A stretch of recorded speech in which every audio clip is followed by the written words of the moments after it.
Perkenalkan nama saya Umi Acar dengan NIM 22020566003. Di sini saya akan menjelaskan mengenai ulumul Quran sesuai dengan hafalan kemarin. Saya ada salah ayat dalam surat Al-Quraish. Nah, bismillahirrahmanirrahim. Li'ilafi Quraisyin ilafihim rihlatash syita'i was-shayf falyabudu rabbal baitil ladzi at'amahum min ju'in wa amanahum min khauf. Lalu selanjutnya ada materi tentang ulumul Quran yang akan saya jabarkan satu persatu menurut dengan buku panduan komprehensif. Nah, yaitu yang pertama ada pengertian atau definisi tentang Al-Quran. Nah, Al-Quran sendiri ini berasal dari kata qoro'a yang artinya membaca atau mengumpulkan. Nah, secara istilah itu Al-Quran itu ialah firman Allah yang diturunkan kepada Nabi Muhammad SAW. Nah, jika dibaca ini akan mendapatkan pahala dan dinilai sebagai ibadah. Nah, selanjutnya yaitu ada nama-nama lain dari Al-Quran sendiri. Yang pertama ini ada Al-Quran, itu dari surat Al-Isra ayat 9 yang bunyi ayatnya itu sebagai berikut. Inna hadzal Qur'ana yahdi lillati hiya aqwamu wa yubassirul mu'minina alladzina ya'malunas sholihata anna lahum ajran kabira. Nah, yang mana ini kemuliaan Al-Quran itu sebagai petunjuk menuju jalan yang benar dan kabar baik bagi orang-orang yang beriman dan beramal soleh, bahwasannya mereka ini akan mendapatkan imbalan yang besar di sisi Allah. Nah, selanjutnya itu yang kedua ada Alkitab. Alkitab sendiri terdapat pada surat Al-Anbiya ayat 10 yang bunyi suratnya itu yaitu laqad anzalna laikum kitaban fihi zikrukum afla ta'qilun, yang artinya itu pedoman hidup dan peringatan bagi manusia. Nah, yang ketiga itu ada Al-Furqan. Nah, Al-Furqan ini terdapat pada surat Al-Furqan ayat 1 yang bunyi ayatnya ini sebagai berikut. Bismillahirrahmanirrahim. Tabarakalladzi nazzalal furqana abdihi liyakuna lil alamina nadzira, yang artinya Maha Suci menurunkan Al-Quran ini sebagai pembeda antara kebenaran dan kebatilan kepada Nabi Muhammad SAW, yang mana ini untuk peringatan kepada seluruh umat manusia di alam semesta, bukan hanya untuk kelompok tertentu, jadi untuk semuanya, tidak ada pengecualian. Nah, selanjutnya ini ada Al-Zikru. Al-Zikru ini dari surat Al-Hijr ayat 9 yang bunyinya ini Bismillahirrahmanirrahim. Inna nahnu nazzalanna dzikra wa inna lahu lahafizun, yang artinya itu sesungguhnya kamilah yang menurunkan Al-Quran. Nah, sesungguhnya itu kami benar-benar memeliharanya. Nah, selanjutnya ada Al-Tanzil. Al-Tanzil ini dari surat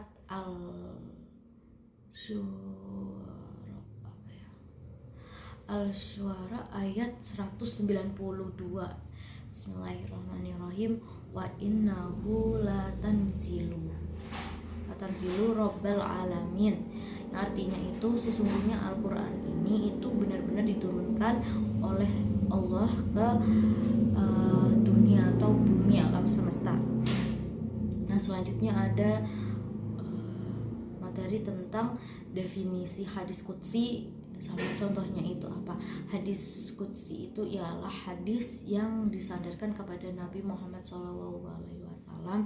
Nah itu tuh redaksinya dari Muhammad sendiri, substansinya ini dari Allah. Nah hadis qudsi ini bunyinya itu ya itu qala Rasulullah SAW.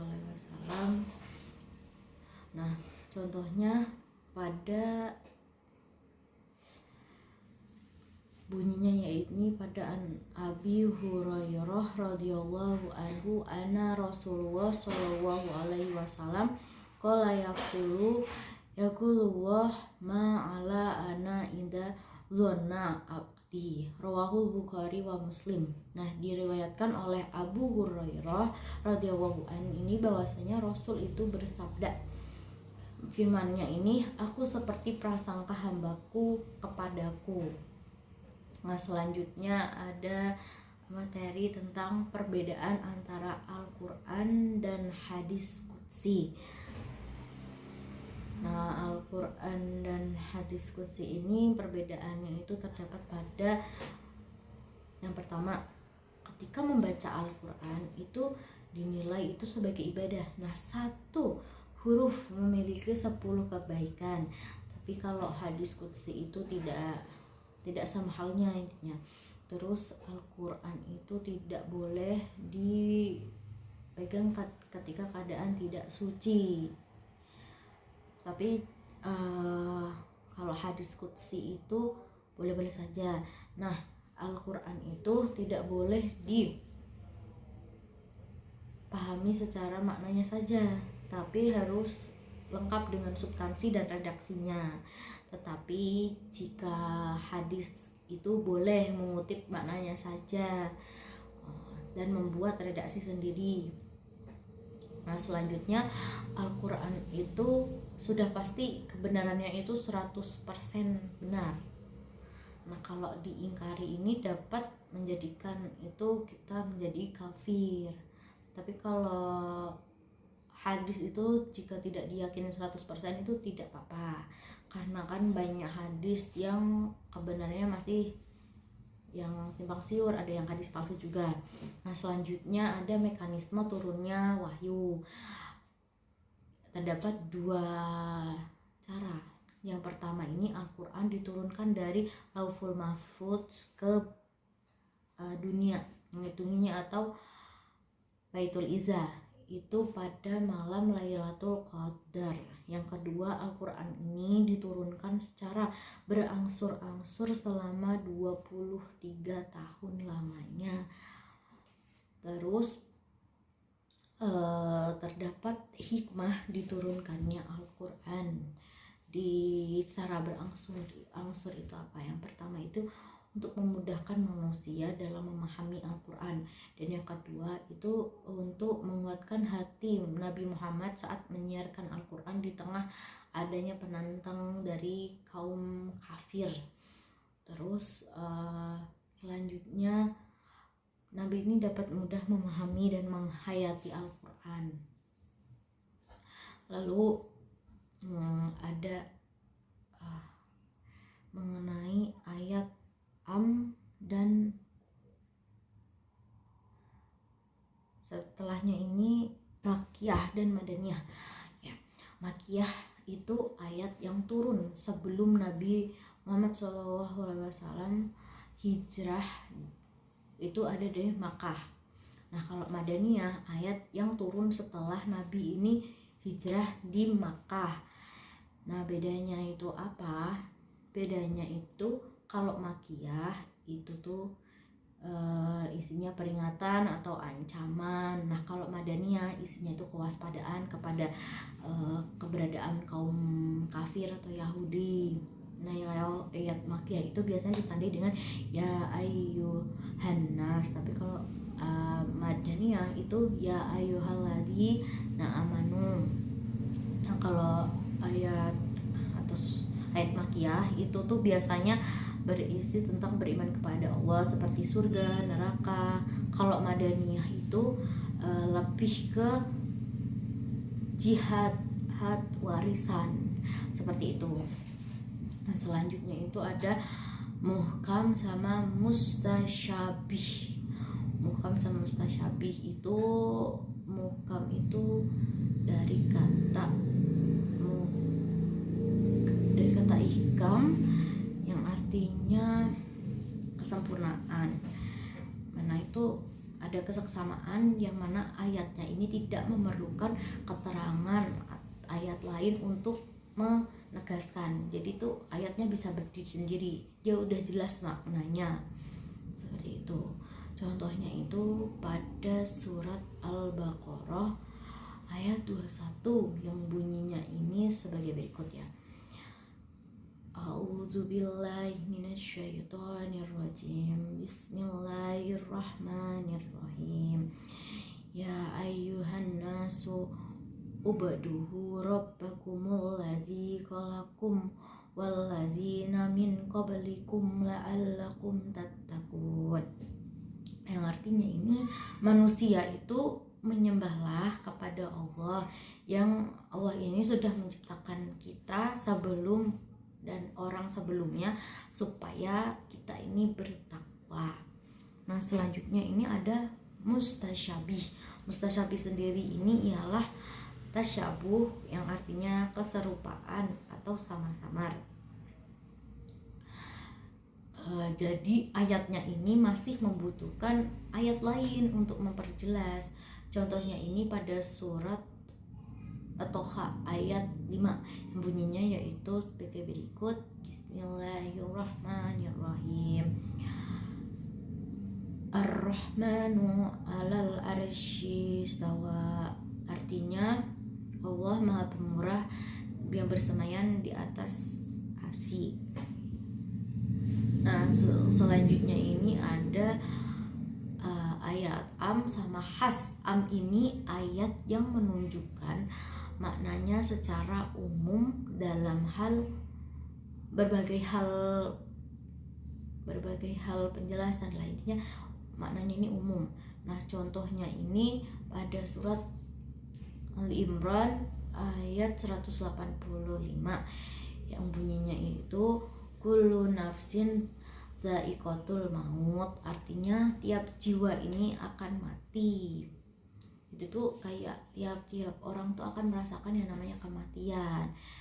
Nah itu di ayat lain ada al-asr, yaitu wal asri innal insana lafi khusrin. Nah selanjutnya mengenai ayat khas. Ayat khas sendiri itu ialah makna atau ayat yang sifatnya ini lebih khusus. Contohnya itu terdapat pada Al-Imran ayat 97 yaitu walillahi 'alan nasi hajjul baiti man istata ilaihi sabila, yang artinya itu kita ini sebagai manusia itu wajib melakukan haji bagi yang mampu saja atau bisa menjalankan ibadah haji gitu. Dalam konteksnya itu sehat, terus mempunyai cukup rezeki lah, yang bisa melakukan ibadah haji gitu. Nah definisi nasih mansuh itu, kalau nasih kan artinya menghilangkan. Nah kalau mansuh itu kan dihilangkan, jadi itu dihapus atau digantikannya hukum syara dengan hukum syara yang lainnya. Nah contohnya kan pada waktu itu kan masa iddah istri itu 10 tahun, tapi akhirnya itu diganti 4 bulan 10 hari. Nah ayatnya itu Bismillahirrahmanirrahim. Wa illa zina ya tawaffawna minkum wa yazaruna aswajan yatarabbas zinaha bi anfusihin arba'at ashhurin wa asran. Nah selanjutnya ini ada materi mengenai mutlak muqayyad. Mutlak itu ialah ayat yang tidak menunjukkan atau tidak adanya batasan gitu. Jadi tidak ada batasan dengan lafaz lainnya. Contohnya pada surat Al-Mujadalah ayat 3. Nah, bismillahirrahmanirrahim. Waladzina yudahiruna min nisaihim summa ya'uduna lima qalu fatahhiru raqabatin min qabli ayyatamassa. Itu tuh yang terkandung di dalamnya, budak itu bisa dimerdekakan baik yang muslim maupun tidak mukmin. Nah, muqayyad ini ayat yang menunjukkan batasan. Kalau yang tadi kan tidak dibatasi, nah ini ada batasan. Terdapat pada surat An-Nisa ayat 92. Itu waman qatala mu'minan qata'an fatahhiru raqabatin mu'minatin wadiyatul musallamatin ila ahlihi illa an yasa dokun raqabah. Nah, ini itu artinya itu budak itu bisa dimerdekakan hanya untuk yang mukmin saja. Jadi batasannya itu yaitu. Nah, selanjutnya ada perbedaan mantuk dan mahfum. Mantuk itu ialah yang diucapkan, biasanya itu tersurat atau teks dalam. Allah ini berfirman pada surat Al-Baqarah ayat 196, yakni faman lam yajid fasiyamu salasati ayyamin fil hajjah wasabatin izza rojakum, yang artinya itu bagi mereka yang melakukan haji tamattu itu hendaknya itu melaksanakan puasa dulu kan, itu selama 10 hari. Nah, 3 harinya itu di tanah suci dan 7 hari ketika pulang ke kampungnya. Nah, yang ketika tidak mampu menyembelih seekor kambing. Nah, itu biasanya kan butuh penjelasan mengenai takwil dan mahfumnya gitu. Takwil dan mahfumnya itu berarti kayak takwil dan mahfumnya, jadi kayak apa ya,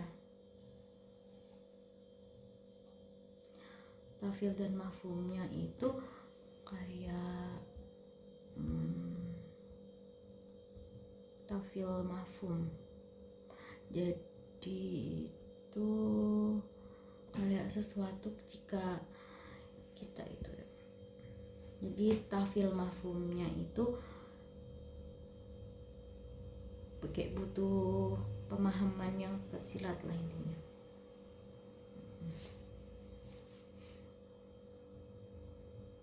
Nah, biasanya itu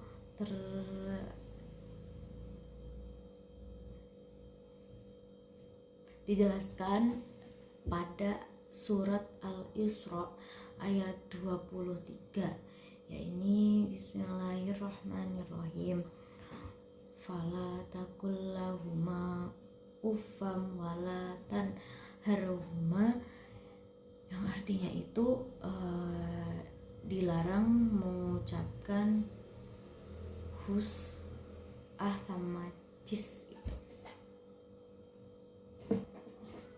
Nah, seperti itu. Nah, selanjutnya ada materi mengenai tafsir dan takwil. Nah, tafsir sendiri itu ilmu untuk memahami Al-Quran yang diturunkan kepada Nabi Muhammad SAW, yang mana itu tuh maknanya tuh dielaborasikan, yang mana kan itu di dalamnya itu ada hikmah yang terkandung di dalamnya.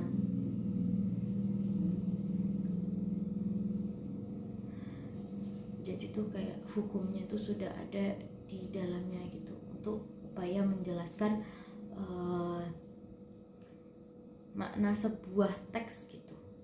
Jadi tafsir itu fokusnya untuk menjelaskan pada teksnya. Nah, kalau mengenai takwilnya sendiri itu tentang pengungkapan makna teks. Jadi beda tafsir sama takwilnya. Kalau tafsir itu fokusnya ke menjelaskan sebuah teks, kalau takwil itu pengungkapan maknanya. Jadi dua hal yang berbeda satu sama lain. Antara takwil sama tafsir itu bedanya itu, jika tafsir ini ke gimana sih cara menjelaskannya. Nah, kalau takwil itu ke pengungkapan maknanya. Nah, contohnya itu pada surat An-Nur ayat 31 itu Bismillahirrahmanirrahim, wala yubdina ziyanatuhunna illa harin, yang artinya itu jarang mereka menampakkan perhiasannya kecuali yang tampak darinya.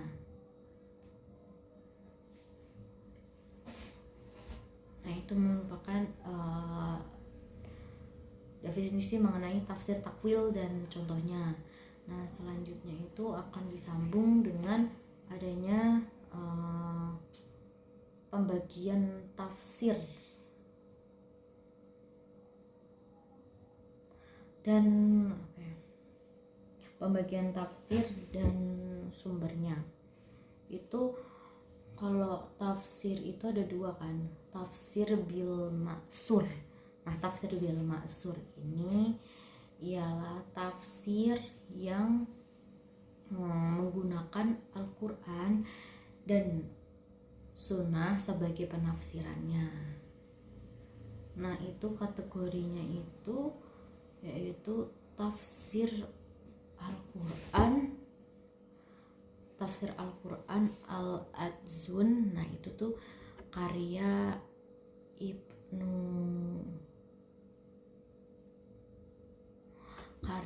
Ibnu Katsir. Nah, ya. Terus selanjutnya itu ada pada contohnya itu kategorinya tafsir Al-Quran Al-Adzun karya Ibnu Katsir kan, sama Jami tafsir Al-Quran itu karyanya At-Tabari. Nah, lalu ada tafsir bil Rayi. Nah, tafsir bil Rayi ini sendiri itu tuh lebih ke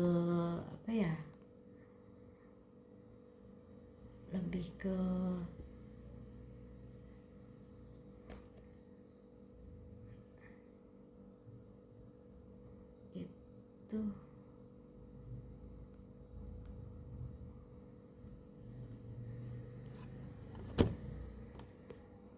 biasanya itu tentang tafsir yang menggunakan rasio sebagai sumber penafsirannya kan. Tipenya itu Maf'atu al-Ghaib, itu karya Fakhruddin Ar-Razi, dan Al-Bahrul Muhtif itu karya Al-Ghornati. Nah, selanjutnya ini ada Ijazul Quran. Ijazul itu artinya melawan atau melemahkan. Jadi ijazul ini untuk menampilkan sifat Nabi Muhammad di tengah para penantangnya, yaitu kaum kafir. Jadi untuk melemahkan argumen-argumen penantangnya. Jadi itu ada 3 tahapan, yaitu yang pertama tahapan manusia, jin itu untuk membuat suatu Al-Quran. Nah, itu pada surat Al-Isra ayat 88. Tuh kulla ini jama'atil insu wal jinnu ala ayyatu bimisli hadzal qur'ani la yatuna bimislihi wala kana ba'duhum li ba'din dhahira, yang artinya manusia dan jin ini akan berkumpul untuk membuat semirip atau serupa mungkin dengan Al-Quran. Nah, yang kedua itu ada tantangan membuat 10 surat seperti di Al-Quran, yaitu pada surat Al-Hud ayat 11, yaitu yakul lana fataroh kul fata'tu bi asri suwarim mislihi muftarayati wa manastitum sodikin, yang artinya itu merupakan Muhammad telah membuat Al-Quran itu. Nah itu tuh maka datangkanlah 10 surat yang mana yang dibuat ini untuk menyamainya, dan panggillah orang-orang yang kamu sanggup itu selain Allah. Nah tahapan yang ketiga itu tantangannya yaitu buat satu surat seperti pada surat yang ada di Al-Quran, yakni surat Al-Baqarah ayat 23 yang bunyinya itu wa in kuntum fi raibim mimma nazalna ala abdina fa'tu bi suratin mim mislihi wa usyuhada akum min dunillahi in kuntum shodiqin. Nah ayat ini tuh berisi tentang tantangan Allah kepada orang-orang yang ragu terhadap kebenaran Al-Quran. Nah ijazul itu aspeknya itu seperti aspek pengetahuan ini yang dikandung, terus aspek pengaruh ke kalbu manusia, terus eksistensinya itu udah tinggi dan universal. Terima kasih.